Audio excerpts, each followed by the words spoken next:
ఈ మధ్య మనము దేశవ్యాప్తంగా కూడా వికలాంగుల సర్టిఫికెట్ల మీద చాలా ఆందోళనలు, చాలా ఇది నిరసనలు వ్యక్తమవుతున్నాయి. డిజేబిలిటీ సర్టిఫికెట్ సిస్టాన్ని భారత ప్రభుత్వము వికలాంగుల హక్కుల చట్టాన్ని ఉపయోగించుకొని దేశవ్యాప్తంగా సర్టిఫికెట్స్ అన్నిటిని కూడా సెంట్రలైజ్ చేస్తుంది.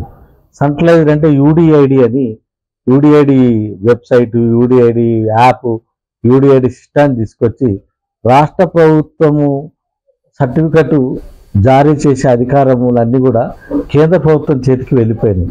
అంటే రాష్ట్ర ప్రభుత్వం ఏమైనా కేవలం సర్టిఫికెట్ జారీ చేసే ప్రక్రియ చేయాలి తప్ప సర్టిఫికెట్ యొక్క నియంత్రణ కానీ, సర్టిఫికెట్ యొక్క రిజర్వ్డ్ అంటే సర్టిఫికెట్ యొక్క ఫైనలైజేషన్ మొత్తం కూడా కేంద్ర ప్రభుత్వ ఆధీనంలోకి వెళ్ళిపోయింది.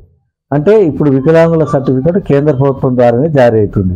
రాష్ట్ర ప్రభుత్వం, వైద్య శాఖ, వికలాంగులకు సంబంధించిన ఐకేపీ, సెర్ప్ వీళ్ళేమో దీన్ని ప్రాసెస్ చేయటం జరుగుతుంది.